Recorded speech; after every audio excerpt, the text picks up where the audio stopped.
Hi, I'm Mike Massimino. For the past few shuttle flights, we've taken you behind the scenes to meet the crews as they train for their flights and the people around the country who make those missions fly. But there's a lot of footage that we haven't shown you yet, so we'd like to take you back to some of our recent flights and introduce you to more of the people who do everything at NASA.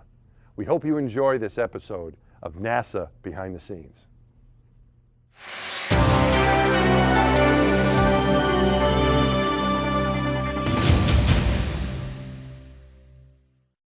Mike, what's going on? Oh, his is bigger. Nice shirt. What are you doing? I am talking to your training team because you guys are so busy. We're very busy. I'm about to work out. You are? Where you go? Are you leaving? Yeah. Oh, so you got a minute then. What's the story with these pink shirts today? These are the Team Scorch shirts that our training team came up with. Pretty nice, huh? They're very, very nice. Pink is the new black. At least that's what Leland told me. That's what Leland told you? Yeah. Who's this? He did. Hey, wait a minute. I didn't know there was going to be cameras here. That's not what happened to your pig, is it? You know, no, this is all store-bought. In fact, there's no free-range organic pork today because I ran out of time. Otherwise, there would have been. All right. So what's here now? You guys are here. You're camping out here more or less for a day and a half. Yeah, I mean, you get pretty to go much. home and sleep, right? Eventually. Yeah, but you got to eat. But you got to eat. So And if you're going to eat, you may as well eat good. you might as well eat good. That's right. And what do we got? What is that? We got South Carolina pulled pork. Oh my gosh! And what's in the other? What's in there? Is that? More South Carolina pulled pork. Oh my goodness! What's in the ice chest? How many More guys- pulled pork. Really? We'll be here a while. Yeah, we got about 120 pounds of meat here. This is How many not on people the are you NASA expecting? budget. We bought Yeah, this right. This is not- ourselves. that's This right. is not in the NASA budget. Yeah. Taxpayers are not paying for this Instructors food. have bought this by themselves. My goodness. Man alive. All right. So And so we're doing, now even we've though come a Butch is long in way town, from donuts. Even though Butch is in town, Yeah. we're doing this today. See, we Which normally do is- this when Butch is out of town, Why? just to mess with him. All right. Our All right. venerable commander, Scorch. Right. And there's a story behind it. Which is Yeah, if I knew. No idea. behind. Behind the name, the call sign, the shirt, everything. And, Now I know the story behind the call sign. Oh, do you? I do, and I'm not going to tell anybody. oh, okay. Well, No, I was don't with know. Scorch. We went out to UMass. When we first started flying T-38. Yeah. Scorch had a weekend thing. Yeah. What's the matter? You want to grab the thing? Well, while you're Oh, talking. no. All right. Okay, he had a weekend thing. He had a weekend thing. He had a weekend.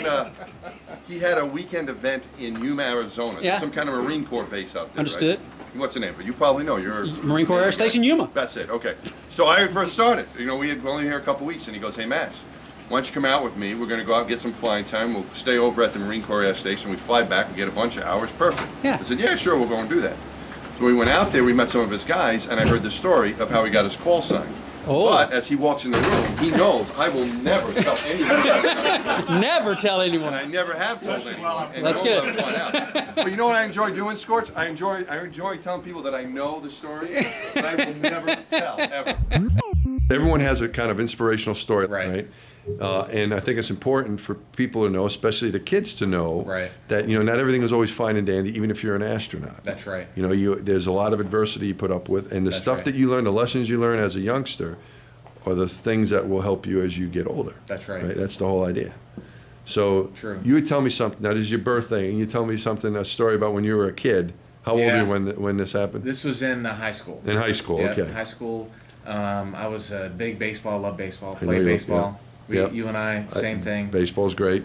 So we tried out for the high school baseball team. It's Right. February. And go through a few weeks of tryouts and playing. It's in Maryland. It's cold at Oakland Mills High School there in Columbia, Maryland. And so finally the big day comes and the coach posts a list on the wall and all the boys run out. We're all looking at it and I'm like, hey, there's no Virts on here. What's wrong? The coach must have missed something. So I didn't make the baseball team, but he said that he would let you, if you didn't make the team, he would still let you come out and practice with the team. That's And good. if you worked hard, he'd kind of let you, be there with the team. So Right. Jerome Jefferson was our coach, and I appreciate that a lot. I stuck around with the team. This is my freshman year, and I didn't get a lot of playing time, but at least I got to practice. And then the following year, I came out, just got some playing time, and went on played varsity baseball in high school. So Right.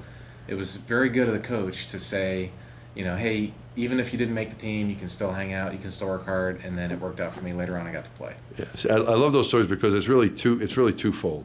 One is for those folks in a position as a teacher or a coach or a mentor or Right. whatever, giving people a chance based on desire Oh yeah. is important.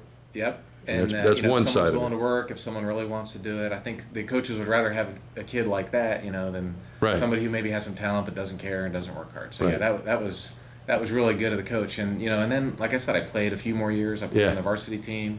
Now I coach Little League baseball, so Right. it worked out really good. But the other part of it is you took the opportunity and didn't, you know, a lot of times it's easier just to quit. You know, sometimes Right. the easy thing to do, even though you love baseball, is to quit, but you have to be true to your passion. Right. You got to And- stick with it. And stick with it. And it's Yeah. something maybe a little embarrassing. Right. Everyone else made it but me, but I'm still Right. hanging around. And Well, but you our did office is full of guys like that. Yeah, Guys yeah. who had to apply 4 and 5 times, and it took them Right. 10 years to get to be astronauts. Yeah. Right. So that's what I'm going to say is that throughout your career, you know, for that experience in baseball and other things, I'm sure you applied that to other Yeah. obstacles you faced, right? Yeah. You know, just because it doesn't work out the first time doesn't mean it's never going to work Right. out. And the same thing happens, you know, I'm sure for you in your career, flying, astronaut officer. I mean, did you get picked? Maybe you're one of those guys who got picked the first time you applied? The first time I applied to be an astronaut, I got was selected. lucky. I'd rather be lucky than good. Right, But that's I good. But I got picked. But But that doesn't happen to a lot. but It didn't still, happen to I me. mean, It took me 4 tries. A lot of it. Everybody Yeah. in my class had to wait 8, 9, Right.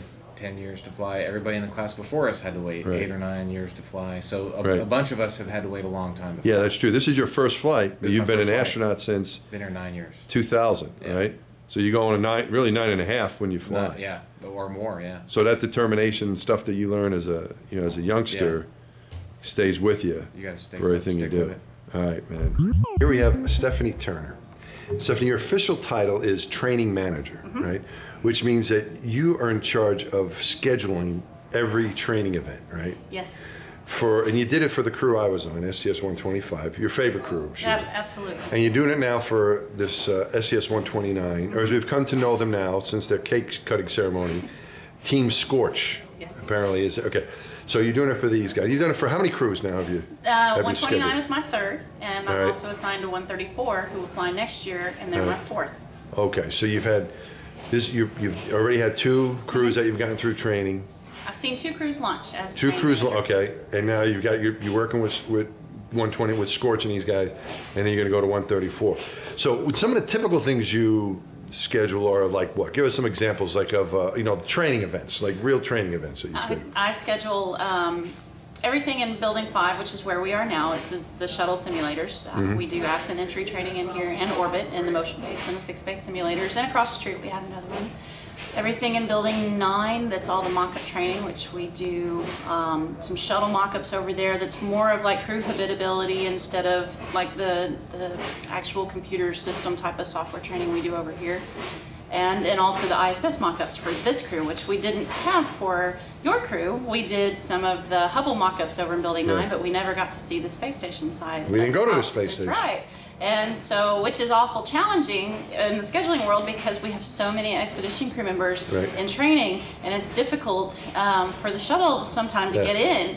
And it's a lot of coordination. We have a priority list. You know, there's an etiquette and who you can bump out of Oh. where. And Yeah. it's a lot of, it's interesting. I scheduled that. Also in the STA aircraft, I schedule flights out at Ellington. Just about anywhere the crew trains. VR lab, all that kind of Virtual places. reality lab. So you I handle schedule- every aspect of the training, from the launching into space to the landing back on Earth, That's right. to what they're going to do on the shuttle, to what they're going to do on the space station, to all the spacewalks. You got to handle everything. Now, what else? We got anything else going on with these guys that's kind of interesting? Let's see. What else do they got? One thing that was really neat, that we did earlier this year, that Butch Barry Wilmore put together, Mm-hmm. was a couple of the crew member went out and met some of the troops on an aircraft carrier. Oh, that's cool. It was really neat. It was challenging because the carrier was changing locations Right. in their operations, and although they were off of our East Coast, Mm-hmm. but we had to coordinate when we could let them go in our Mm-hmm. training, and then where the carrier was for them to be able to get out there, Right. get on the carrier, do their thing, and then get back in time. Start training again on Right. Monday morning. And the crew, for the most part, they did most of it on their own time, which I think is interesting. Yeah. Because it is like you said, all of our training, it is hard, Yeah. at home, but there's some things that they're just so worthwhile Yeah. to go ahead and do. And these guys decided that's what they were going to do on their own time. Yeah. And I know it was really appreciated.